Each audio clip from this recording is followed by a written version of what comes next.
Hello hello आई रो सबनी के बहुत सुंदर एगो जुग के अनुसार गीत सुनाओ तनी शारदा स्टूडियो में संजीत मधोसी ऑफिशियल जी के माध्यम से उन्हें के चैनल बनू जी चैनल का नाम है अच्छा संजीत मधोसी ऑफिशियल जी के चैनल से गीत रोवा सबनी के सुने आई इस स्टूडियो में बानी बहुत सुंदर सुंदर कलाकार लोग भी बाए में हमार किशोर लाल यादव बहुत सुंदर गायक खेसारी के टू कॉपी यहाँ के बनी संग में दिव्यांशी मोरिया यहाँ को भी बहुत सुंदर गीत गाइले संजय भैया हमार बानी सिरकुसुन साहु जी बहुत सुंदर मिठाई बनाइले खाना बनाइले हाँ बहुत मीठ लगला बहुत मीठ लगला आ कमो रुपया दिला पर जाके वहां का बना दिले हाँ बहुत बहुत बहुत सुंदर व्यवहारी भगवान के भजन कीर्तन बहुत सुनीले आ सब आदमी से चतुर चला के कलाकार का नाम है जय जान जवान ना वाह जी कितना सुंदर तुक बंद जय जान जय कुमार सामने के मौजूद बनी आई तो ऐसा गीत सुनाओ तनी एगो लड़की गरीब के ही रहे लेकिन कौन हिसाब से पढ़ लिख तन कुछ ले रहे आ शादी हो गई एगो अनपढ़ लड़का से जिनकी को अक्षर पढ़ले ना रहे मधोसी जी जब ससुरा गई और उनकर भाषा बात कही सुनलक तो कहल कि आहा हमार सखी लोग सहेली लोग देखी तो का कही कि फलना सखी के भाता रही है पढ़े मिल गई बड़े काहे कि कबो दुलार प्यार करे अपना औरत से लेकिन अपना भाषा में धनिया प्यारी सुगनिया कह के लहसुन प्याज कहते हैं प्यारी भोजपुरी भाषा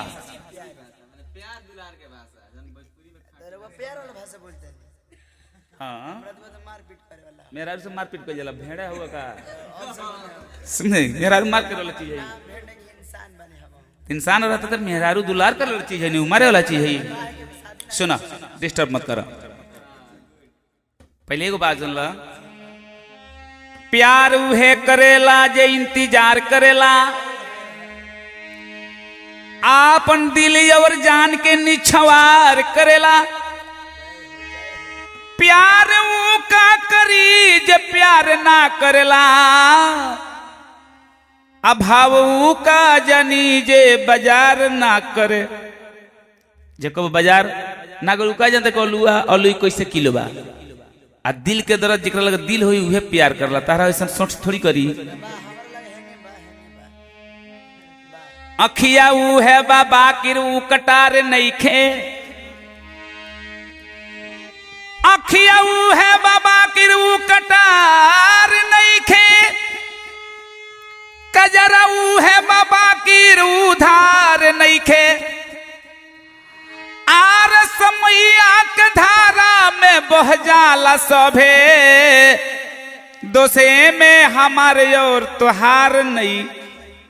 समझ नहीं कराता कि इतना लेक्चर करता रहे ना तो ऐसा ऐसा कलाकार के लोग बैठे ना देते माइक धरे ना दी आई बड़ा जितना लफुआ बड़ा सन डोलावे आला वह हिट हो जाता रहा तो बात क्या कहल नोट मिली मोट तक चोट ना रही हित खैला भी न मर जाई लेकिन छोट ना रही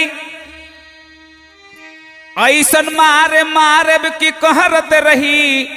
बाकी ऊपरा से देखब तो चोट ना रही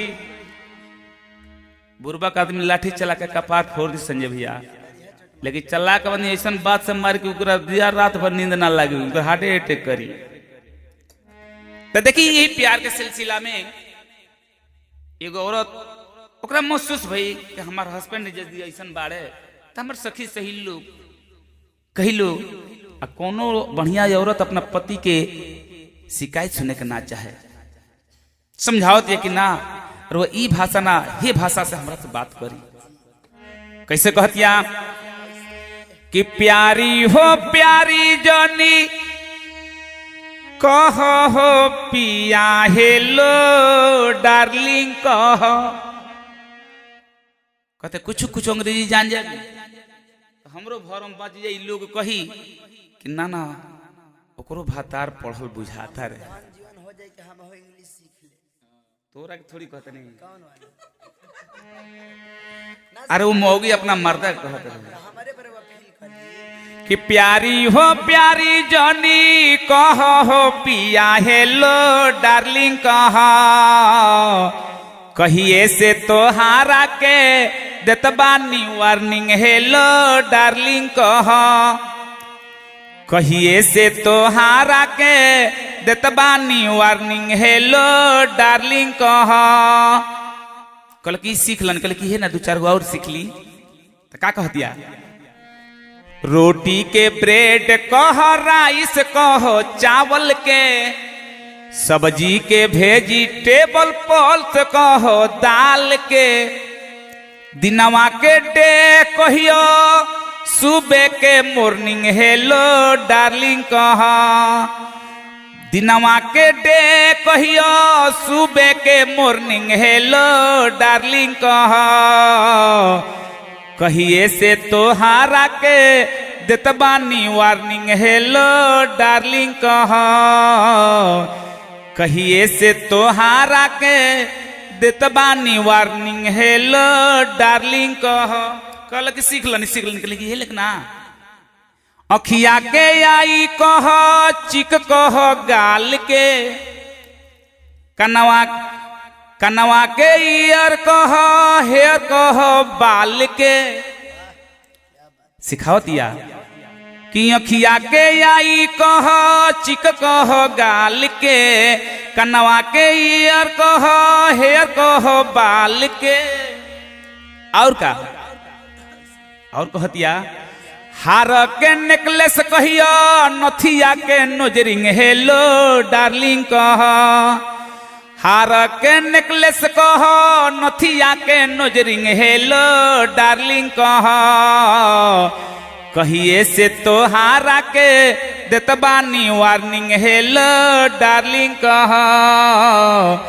कहिए से तोहारा के देतबानी वार्निंग हेलो डार्लिंग कहो। ऐसे ऐसे किस्म किस्म के बात समझाओ दिया। कहले कि हाँ अब सीख लो नहीं बोलम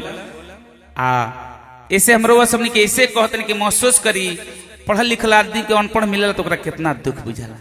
यह कहते अगर वह सबने के निक लागे गाना तो बलिराम यादव की यही निहोरा बा कि मान सम्मान देहब सबे लाइक सब्सक्राइब करब सबे तब न हमरो हौसला हो। ऐसे तब 18-20 बरस से गावत गावत रह सबने के सेवा कैनी अभी करतनी वही उहे उमंग बा उहे इरादा बा। और लोग चाह बदल तो तनी कम करे के मौका मिले तो का जी।